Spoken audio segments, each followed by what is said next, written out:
Nakikita nyo po yung picture na yan. Yan po yung nagte-trending ngayon na si Aura ay tinawag na her.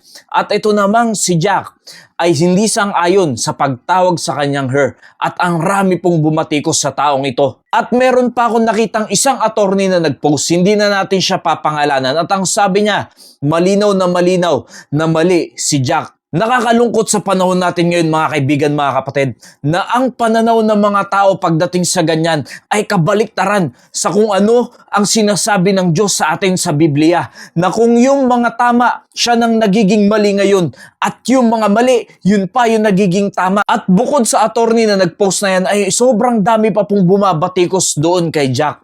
At maraming LGBTQ sa community nila ay galit na galit sa kanyang opinion. At ang labas sa mga tao ay masyadong discriminate. Ito si Aura. Mga kaibigan, mga kapatid, gumising tayo sa katotohanan dahil malinaw sa sinasabi ng Biblia na ang nilikha lamang ng Diyos ay babae at lalaki sa kasarian, mga kaibigan, mga kapatid. Tapos pag itinutuwid sa katotohanan, sasabihin ikaw ay disrespectful. Mga kaibigan, mga kapatid, ang pagtutuwid sa katotohanan ay hindi po yan disrespectful. Kundi ang isang pagkatutuwid sa katotohanan, yan ay nangangahulugan na ang isang tao ay concern lamang sa iyong paniniwalang hindi naaayon sa Biblia. Dahil nakakalungkot sa panahon natin ngayon, pag nagsabi ka ng katotohanan, ikaw ay walang respeto. Ikaw ay nang didiscriminate ng kapwa mo. Samantalang, napakalinaw na ng sinasabi ng ating manlilikha, ng ating Diyos, kung paano ang pamantayan na dapat nating sundin sa ating mga gender. At isa pang nakakalungkot na yung attorney nagsabi na maling-mali daw si Jack doon sa kanyang sinabi, ay hindi talaga basihan ang iyong natapos, kung anuman ang iyong natapos na kurso, gaano ka mang katalino sa mundong ito. Hindi yan ang basihan para ikaw ay paniwalaan ng tao at ikaw yung nagsasabi ng katotohanan. Porket marami ka ng pinag-aralan sa mundong ito at natapos mo na ang pinakamagandang kurso, hindi po yan garantiya na yan yung nagsasabi ng katotohanan. At hindi rin basta-basta may nakakabit na attorney sa kanyang pangalan ay paniniwalaan nyo na, mga kaibigan, mga kapatid. Dahil tayo bilang mananampalataya ng Panginoong Jesucristo, lagi dapat tayo nakabatay ayon sa salita lamang ng Diyos. Because that when they knew God, they glorify Him not as God, neither were thankful, but become vain in their imaginations, and their foolish heart was darkened. Maraming tao nakilala lang ang Diyos. Hanggang doon na lamang. Nakilala lang nila na mayroong Diyos, pero wala silang tunay na relasyon sa Panginoon.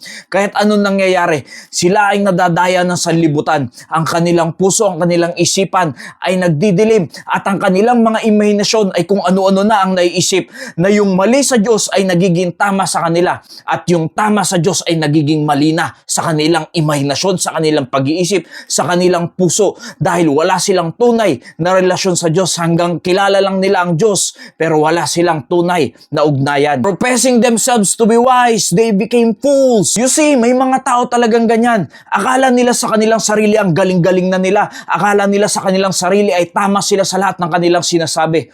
Pero sa harapan ng Diyos ay magiging mangmang lamang, dahil yung kaliwalatian ng Diyos, yung katunayan ng Diyos sa kanyang mga salita ay binabaluktot ng mga taong ito na nagpapanggap na pantas. Yung pala sa kanilang sarili sila ay nagiging mangmang. Who changed the truth of God into a lie and worship and serve the creature more than the Creator, who is blessed forever. You see, yan yung katotohanan na nangyayari sa ating mundo ngayon, mga kaibigan, mga kapatid.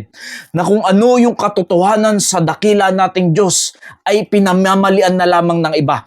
Pinasisinungalingan na lamang ng iba, na tila ba sila yung mas tama kesa sa mga palatuntunan ng Diyos, na mas okay yung kanilang paniniwala, yung kanilang imahinasyon, na sila yung tama at mali yung Diyos sa kanilang pananaw. Dahil tatandaan nyo, mga kaibigan, mga kapatid at mga minamahal naming LGBTQ, ang katotohanan ay hindi natin makukuha sa sarili lamang nating imahinasyon, sa sarili nating idea, kundi ang katotohanan ay masusumpungan lang natin sa pamamagitan ng ating Panginoong Jesucristo, dahil siya mismo ang nagsabi, siya ang daan, ang katotohanan at ang buhay. Kung gusto mo masumpungan ng katotohanan na naguguluhan ka sa iyong sarili kung ano ba talaga ang meron sa iyo, kung yan ba talaga ang pagkalika sa iyo ng Diyos, alamin mo ang katotohanan sa pamamagitan ng ating Panginoong Jesucristo. Dahil baka mamaya feeling mo tama ka sa iyong nararamdaman, sa iyong emosyon, pero hindi mo nalalaman, binabago mo na yung katotohanan ng Diyos at ikaw na ngayon ang nagiging sinungaling. At maraming tao ang nagsasabi, nahanap na nila yung katotohanan, yung kapayapaan, yung peace of mind doon sa kanilang kasarian. Pero alam niyo po, ang sinasabi ng Biblia, ang katotohanan ang siyang magpapalaya sa ating mga sarili. Sa bawat isa sa atin, tatandaan niyo po, hindi natin matatagpuan ang katotohanan kundi lamang sa pamamagitan ng ating Panginoong Jesucristo. Kaya kung hanggang ngayon naghahanap ka pa rin ng tamang sagot sa iyong mga katanungan, ang kailangan mo, kaibigan, kapatid, ay ang Panginoong Jesucristo lamang. At ang katotohanan ay hindi mo yan makikita sa gender mo. Masusumpungan mo yan kung sasampalatayanan mo ang Panginoong Jesucristo. I-reveal niya sa iyo ang katotohanan. At doon sa mga nagsasabing discrimination, disrespectful, yung sinabi ni Jack, mga kaibigan, mga kapatid, ang kailangan nyo rin ay ang Panginoong Jesucristo sa inyong buhay. Dahil kung totoong mahal nyo yung mga LGBTQ community, magsabi kayo ng katotohanan na ayon sa salita ng Diyos, hindi yung sarili nyo lamang ideolohiya at ilalagay nyo sa kapahamakan ang mga taong ito na ipipilit nyo para sa inyo yung katotohanan na hindi naman talaga yun yung katotohanan na daladala ng salita ng Diyos, kundi yan ay purong kasinungalingan lamang na tinatakpan nyo ang katotohanan. Dahil kung totoong mahal nyo sila, ay sabihin nyo sa kanila ang katotohanan. Dahil tatandaan nyo, mga kaibigan, mga kapatid, kailanman ay hindi nagkamali ang Diyos sa pagkalikha sa iyo. Kung anong gender ang inilagay sa iyo ng Diyos, yan ka. At hindi kailanman magkakamali ang Diyos. Ang nagkakamali yung ating isipan, yung ating puso. Pag yan ay nagdilim na, gagawa yan ng iba-ibang klaseng imahinasyon. Itong bagay na to ay sinasabi namin sa inyo dahil mahal namin kayo. Ayaw namin kayo ay mapahamak sa kamalian, sa kasinungalingan, kundi ipinapakilala namin sa inyo ang katotohanan na ang kailangan nyo lamang ay ang Panginoong Jesucristo kung gusto nyo ng katotohanan, ng tamang daan, at ng buhay na walang hanggan. Sumampalatayan na kayo sa Panginoong Jesucristo habang may pagkakataon pa, habang may panahon pa, habang kayo ay may lakas pa. Subukan yung saliksikin ng salita ng Diyos at makikita nyo kung ano talaga ang mensahe ng Panginoon sa inyong buhay. Nawa naging pagpapala po ang mensaheng ito. Maraming salamat po and God bless you all.